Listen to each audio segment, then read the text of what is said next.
Hey y'all, I'm Karen Mayer Cunningham, the special education boss. If you've ever felt confused, overwhelmed, or just plain frustrated at the 504 IEP table, you are in the right place.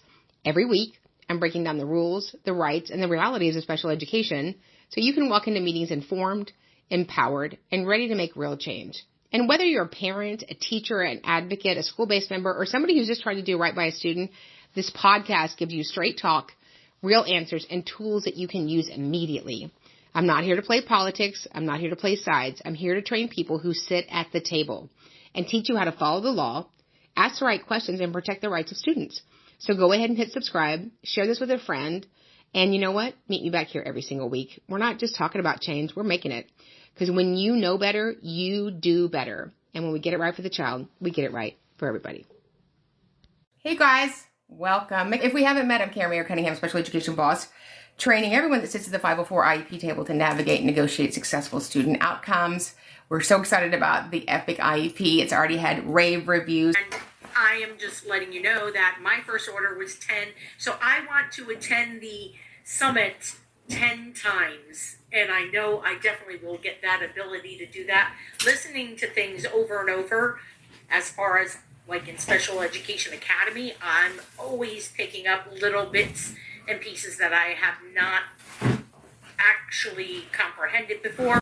Or maybe there's so much to absorb, but it's fantastic. Yes. And the great thing about the book is it is the outline. So that book, every IEP meeting that you do, every evaluation meeting that you do, every evaluation meeting that you tell somebody they didn't qualify, it's everything. It's going to be your resource. And then also in the book, which should we tell them, Cindy? Yes.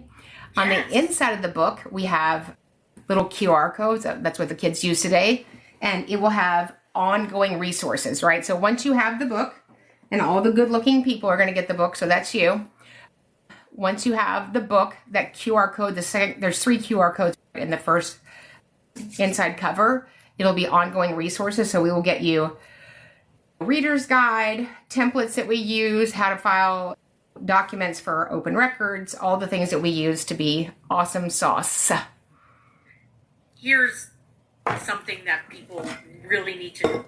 The word, it's actionable. When I was reading the book and I had it in my hand and I'm reading it and I'm like, this is so actionable. You're looking to the left and to the right, like, it's that actionable. Anybody can pick it up and do it. Why aren't they doing it? Yeah, because they don't know. People aren't doing it because they don't know. I've sat with really smart people. I remember and I'm not really smart. I just have learned things over and over again. And I'm allowed to represent families all the way through due process hearings in Texas. For the last 11 years, I've done 4 million mediations. I'm a mediator for the family courts. But people didn't know how to do it. We're so busy teaching them different things every year about feng shui and safe schools and no phones and some phones. We just happened to forget this last 50 years to teach people about special education. So I'm going to read the next question. And I'm so proud of you for drinking your water there. That is great. Cindy makes me drink water. Do you guys drink water? I don't know. We lived through the 70s and the 80s and the 90s without any water, but now we have to drink water. Yes, hydration. It is a non-negotiable, ma'am. And I'm watching. She's watching. Currently, a teacher of 12 one-to-one, and I have 9 one-to-one TAs. I feel like 9 isn't even enough. What do I do? I bet you're on the East Coast. That's a model that we have on the East Coast. I don't know why we have that model. If you have children that need one-to-one and every child in the room needs a one-to-one, I don't know if that's the right setting. I don't know if that's the right ratio. I just am not a fan of one-to-ones for a billion reasons. But if you're in a classroom where everybody has a one-to-one and you said there were 12 children and 9 paras, I think we're missing 3 people. Are they in the hall? Are they at the bus line? Where are those other 3 people?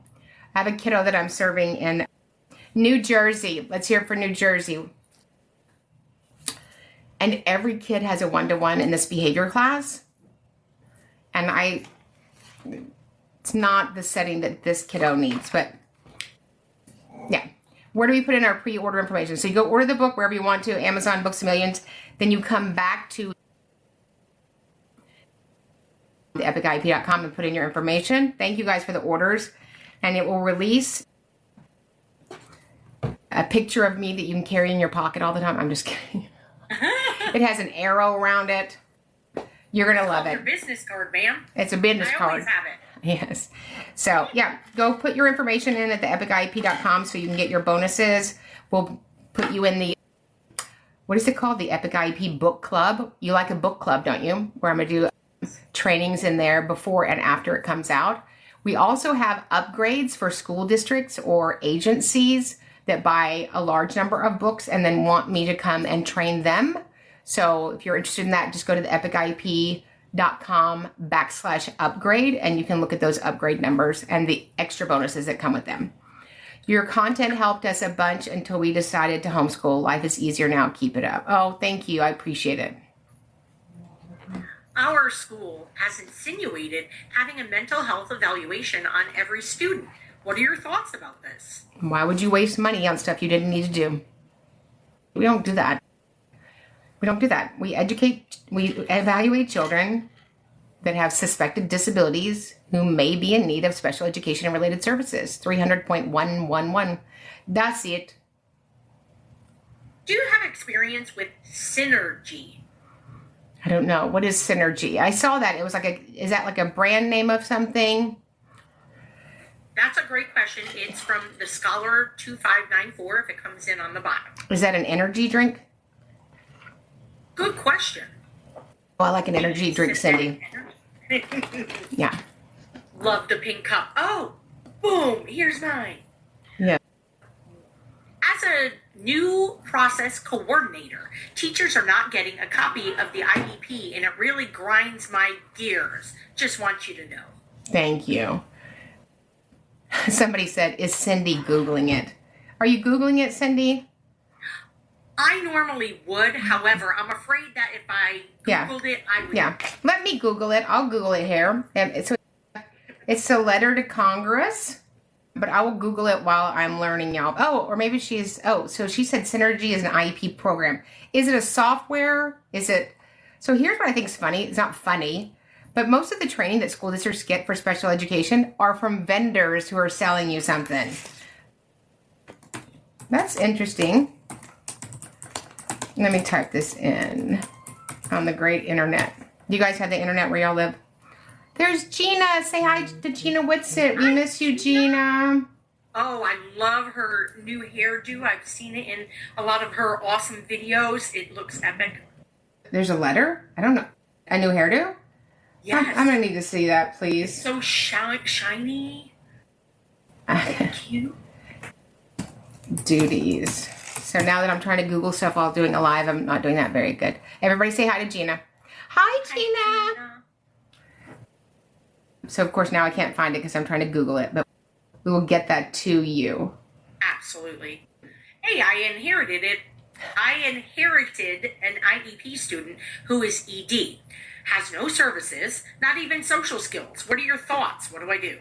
We need to get to the table and write a more appropriate IEP for the student to make progress appropriate in light of their unique circumstances.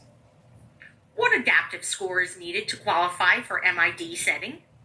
So I'm not a fan of putting eligibilities in categories. However, if you have an intellectual disability, your IQ is going to be somewhere between 2 deviations from the norm, around the 0 to 2 percentile. Additionally, you would have 2 areas in formal adaptive behavior that are not in the normed and average range. Who is responsible for the instruction, the general education teacher or the special education teacher? The general education instruction is a responsibility of the general ed teacher, those core content teachers, and any specially designed instruction is the obligation of the special educator, which then can be replicated and reinforced by a paraprofessional with 3 criteria. You ready for the 3 criteria? You ready, Cindy? I am. Okay. Directly supervised, close proximity, frequent contact with a special educator. Just those 6 words. Directly supervised, frequent contact, and close proximity. If you're meeting that obligation with the paraprofessional, then we are crushing it. What can I do? My child is making noises in class and getting into trouble due to her ADHD. So is that the parent asking? That is the parent asking. Autism mama.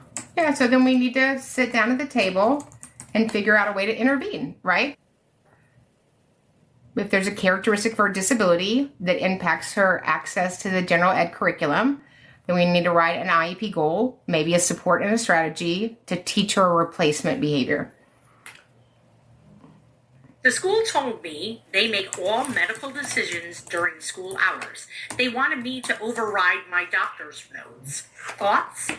I didn't know you could override doctor's notes. That sounds problematic. No, we don't override doctor's notes. Oh, there's Paige. Say hi to Paige. I know Paige. Hi, Paige. Aww, that makes me feel special. Somebody said close proximity is redundant. If approximate your...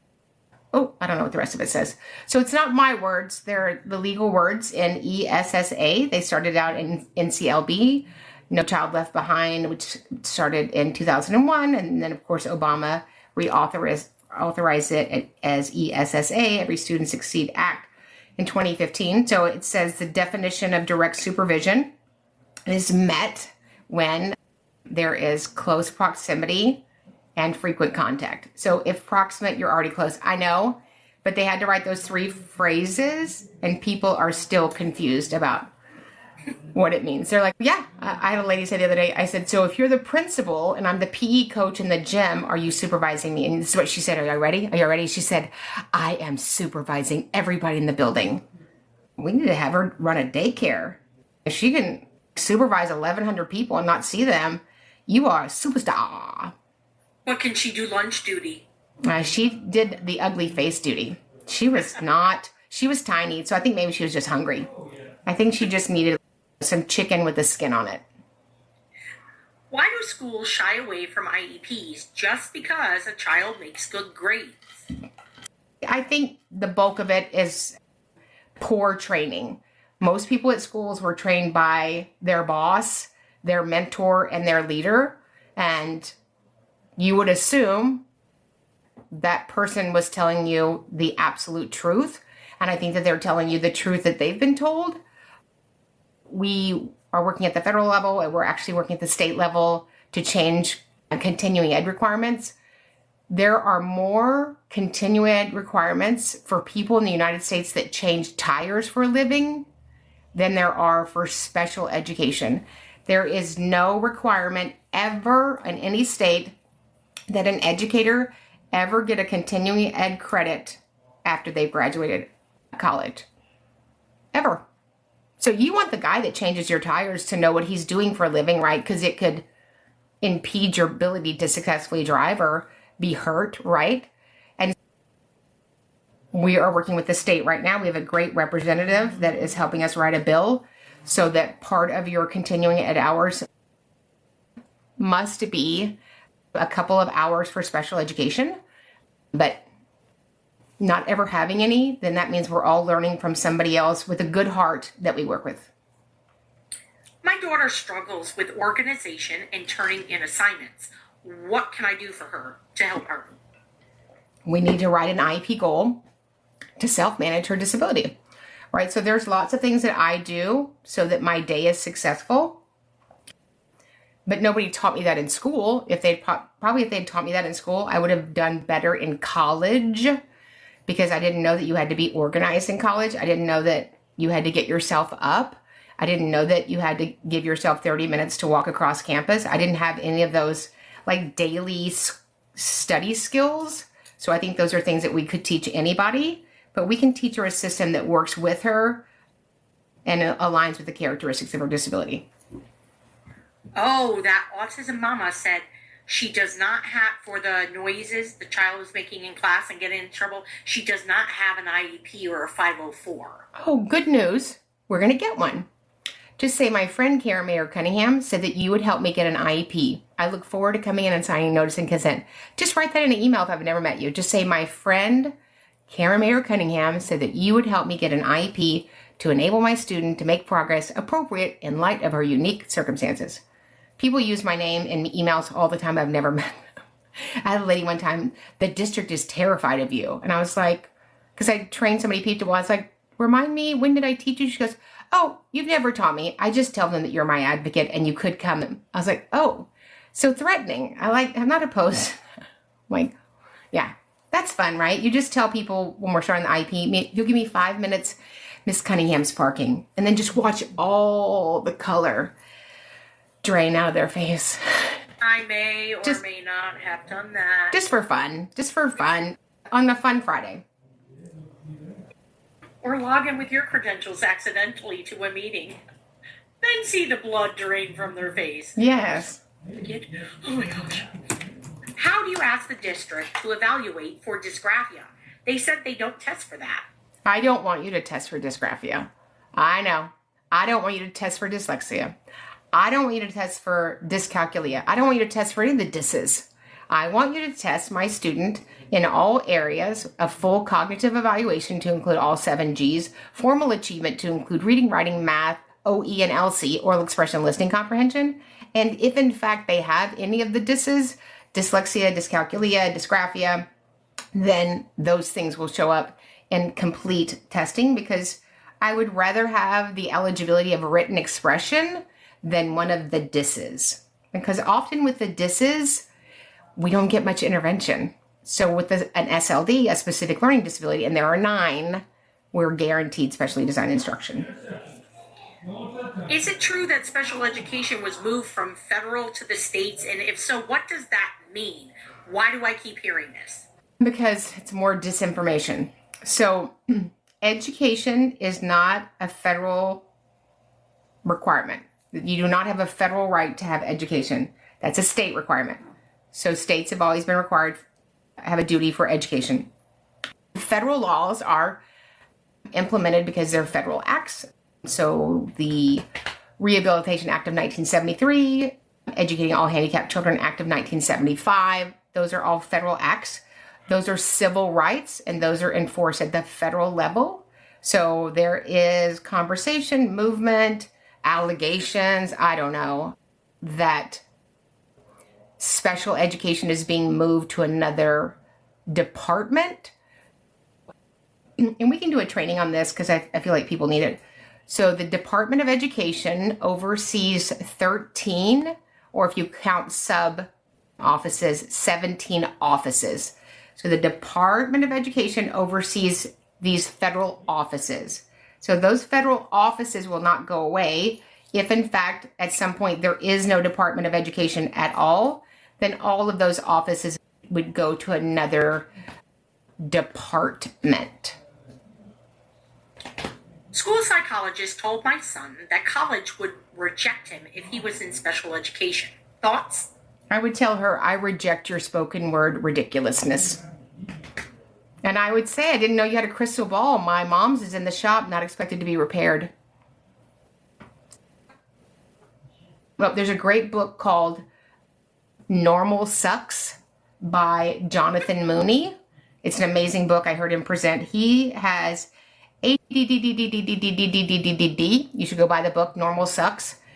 And he was told all of those things about how incapable he was. And he graduated with, I think, a double major, but one of his majors from Brown was in literature because somebody believed in him instead of telling him how incapable he was. I got poked in the eye with a pencil, and I'm a paraprofessional in a self-contained classroom. What can I do about this? Yeah, I would reach out to leadership and ask them, what are we going to do about this? And do we need to write a new IEP? Do we need to do an FBA? So somebody said, do you think students and families that have IEPs currently have anything to worry about? No, we have nothing to worry about. We have nothing to worry about. I used to believe the news. Now I don't believe anything. My mamaw, when I sat with my mamaw in 1971 and we watched Watergate, she said, Karen Marie, only believe half of what and none of what you hear. And I really believe that now. When something's finalized, it'll be finalized. But federal acts and offices aren't going anywhere. They might be going from their current address, but they're not going away. Special education is a justice issue. It's a civil right. And somebody said funding for special education. So special education at the federal level, IDEA should have been funded at 40%. Right now it's funded between 9 and 11%, which is why we continue to go to Washington, D.C. and have been meeting for a year and a half with Congress people. Do we say Congress people? Even at men and women Congresses people and senators. And I think that's great because special education is not a partisan issue. There's nobody that we talk to or work with that is not impacted by it. So I'm worried that IDEA is not fully funded, so we will continue to go to the federal level to get it fully funded. However, more money at a broken system won't make things better. So we need to have a mechanism, which we're working on the state level with, a mechanism for districts that choose to deny students special education and related services, that there is a sanction for that. Because there are some districts that are receiving state and federal funds, and those state and federal funds don't exactly get to the classroom. They don't exactly get to the teacher. They go somewhere, not always sure where that is. Maybe I should have opened my door and it could have just wafted in. It wafted in. There's waftage. Washington State, 8th grader, reading at a 2nd to 3rd grade level. What can I do for my daughter? So there's an amazing product called Learning Ally. Learning Ally, so learningally.com. The gold standard would be Kurzweil, Kurzweil. Either one of those I would invest in as a parent. They're phenomenal reading programs that can really help kiddos that really struggle to read. So I would invest in one of those and ask your district to give you the licensure at school so that they can start to work on that. I met with a district lawyer in Michigan meeting, and he was very threatening. Thoughts? He probably has bad manners. I don't know why so many district attorneys bully people, but when you're a bully, it's because you're not good at what you do. That's just the end of it, right? So, good news, school district attorney, not your attorney. They're the attorney for the school district. But if that is happening, I certainly would file a federal complaint with U.S. Department of Education, Office of Civil Rights for retaliation. And believe me, I file those all the time. And you know what happens to attorneys that act like that? Cat got your tongue? I had a lady that was screaming. And I don't mean like yelling, because I come from a long line of yellers. We're from Texas, like screaming at me in the meeting. So I just took the little transcript from my auto recording and the audio, and I sent it to the U.S. Department of Education, Office of Civil Rights. The complaint got open. Next meeting, the attorney was there, and like the beginning of the meeting when people introduce themselves, she went like this, "Hey," and she didn't say anything the rest of the meeting. Bullies don't do really good when they're exposed. This is such an apropos question. What happens if a parent is yelling at the meeting? Would it be appropriate to stop the meeting because they're screaming? It would be appropriate to stop the meeting if anybody is screaming. Especially it's very emotional, right? And certainly we understand being upset and talking passionately, but nobody's screaming. We're not going to have that. I am very efficient with my time. I know that there are some advocates that their modality is just to drag out the meeting and see how much I can file on billing the client. But if a meeting's going awful, I will just go, you know what, Cindy, it looks like we are struggling to communicate successfully today. So let me get my book out and let's look at reconvening in a couple weeks. So somebody said, when do you think OCR will get back to the open cases? So the open cases are still open. I have been in communication with OCR. Obviously, we had 11 offices and now we have 5. But the OCR has been slow, whether it was a Democratic leader in office or a Republican leader in office. As my dad would say, the Office of Civil Rights does not work on commission. And the problem with the Office of Civil Rights is because they don't just cover schools. So if there's a case for the Office of Civil Rights that is bigger than my case that Mikey didn't get as accommodations, then you get bumped down. Obviously, the Dallas office was closed. Depending on where those were in Texas, those were divided up.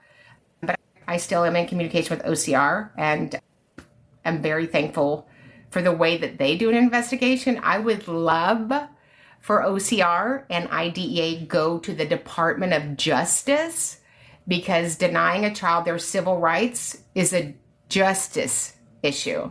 So if anybody wants me to ask my opinion, you don't have to, because I gave it to you. No need to ask. I'll just tell you.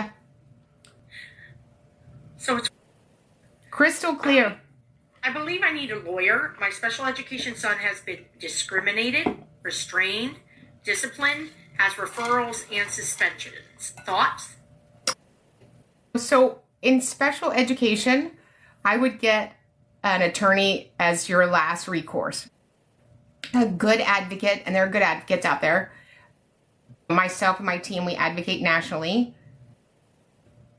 I don't think that there's much that you could get done in an IEP meeting or a 504 meeting that a good advocate couldn't get handled. There are obviously steps if you need to file a state due process hearing, if you need to file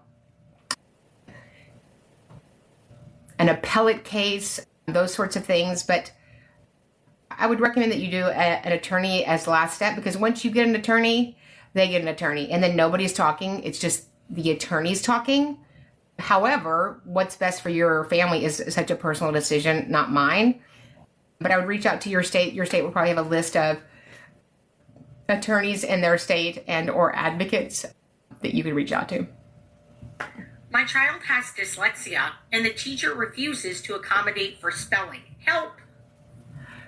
Well, that's silly. Yeah.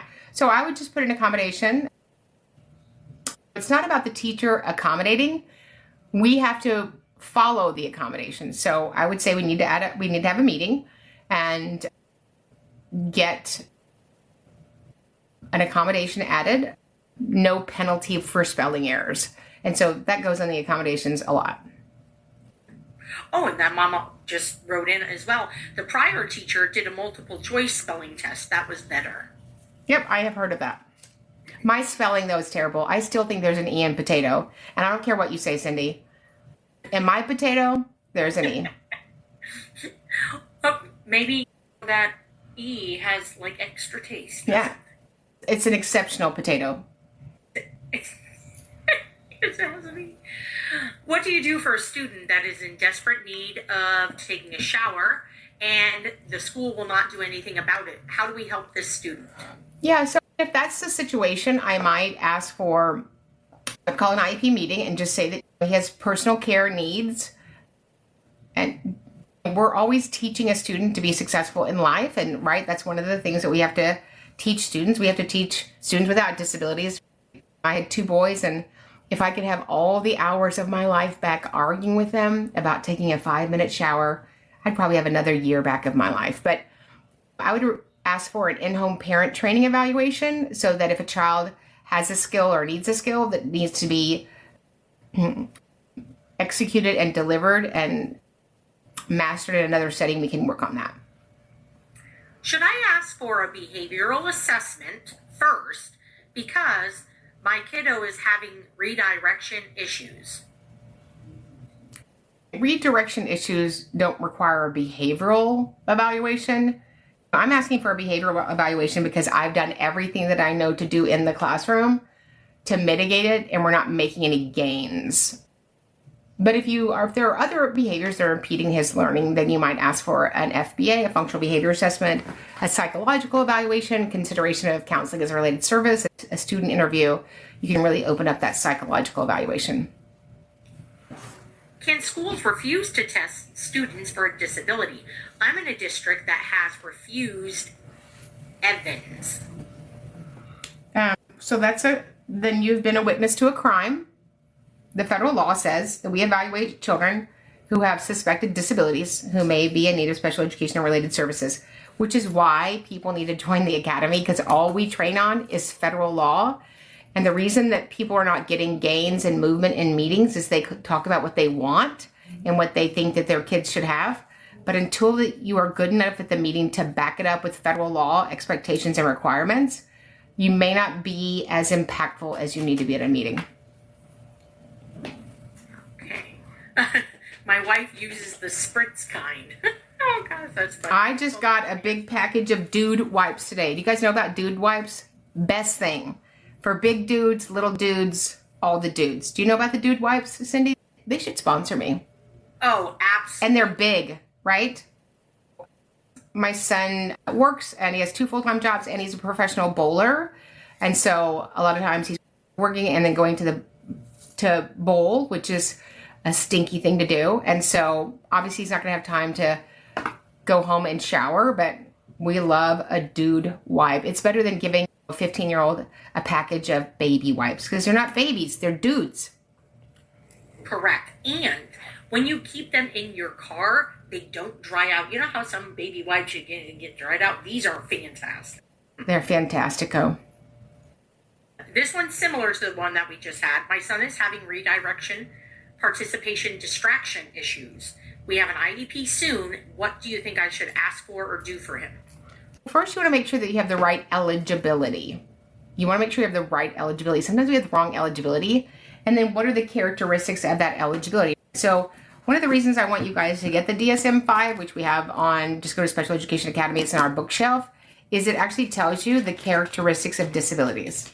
So ADHD has 16 characteristics. And often we will have what I call invisible disabilities, and we think that they're not motivated, they don't want to, it's non-preferred. It's a characteristic of their disability, and so we need to dial that down first. And if you had a good evaluation, that evaluator will have their evaluations, identify deficits, and at the end of their evaluation section, they will have recommendations. So what is the name of the book? So that book is the Epic IEP. This book is the DSM-5. It's the Diagnostic and Statistical Manual of Mental Disorders, 5th edition. I don't know what kind of paper's in here, but this book weighs 742,000 pounds, doesn't it, Cindy? It's the heaviest book ever created in the world. But you need, this is so good to understand the characteristics of neurological differences so that you can speak effectively at meetings. And then, of course, all of you, I'm sure your district gave you this book, right? Give me an emoji if your school district gave you a copy of the federal law. Go ahead, just put it in the emoji. Give me the emoji that your school district, the first day you were a teacher, you got a copy of the federal law. No emojis. No emojis. That's weird. Yeah. Wonder why the districts don't give teachers the special education law. Thoughts, Cindy? They don't even know about it. Yeah. Or they don't want you to know about it. Correct. Have you heard of Worldly Wise Structured Reading Program? Nope. Is it any good? Haven't heard of it. Okay. But let me just tell you, reading programs are not good. Humans that teach them are good. Where do we put in our pre-order information? The EpicIEP.com. The EpicIEP.com. Oh, 4 people wanted you to know they just purchased your book. Yay! That means you will be officially a Smarty Pants in 2026. We should sell Smarty Pants. Absolutely. Yeah. Pick a copy of the book, yes. Yeah. And that means we'll see them on February 5th for the summit. Yes, absolutely. Excellent. Your content helped us a bunch until we decided homeschool. Oh, okay. Yes, you talked about Thank you. All righty, here we go. I need to know what Synergy is. Let's see. The software that evals, reports, and IEPs are written in is called Synergy. Oh, okay. Okay. What are your thoughts on the EdTPA for special education? Is that another vendor? Is that a brand name? I'm not sure. Okay, here we go. Can I request a retroactive if special education teacher is not certified and my daughter earned an F? So you can always ask for compensatory time if you were denied a free appropriate public education. Absolutely. Somebody said they have their first meeting tomorrow. I have a meeting tomorrow. What are some strategies or recommendations that you could give? Write down your comments, questions, and concerns tonight. You will not remember them in the meeting. Going to the grocery store starving, and you went for one thing, white, tall kitchen trash bags, and you leave with $500 of the groceries and no trash bags. Write everything down that you could possibly have a question about. Love you guys. Everybody got the book, the Epic IEP, so that you can be epic at your next IEP meeting. This is a powerful playbook that I wrote for parents, educators, and advocates navigating the special education system. It's the exact same 7 frameworks that I use and have used for 100 million years, and I'm so glad that you guys are going to have it. It's a book of hope. It's a book of action, and you'll finally understand what are all the components of the IEP and how they are sewn together in a way that anybody can do it. And so we're super excited. So we love you guys. If you need something, let us know. advocate@specialeducationacademy.com. Hit subscribe. Share this with a friend. And you know what? Meet me back here every single week. We're not just talking about change. We're making it. Because when you know better, you do better. And when we get it right for the child, we get it right for everybody.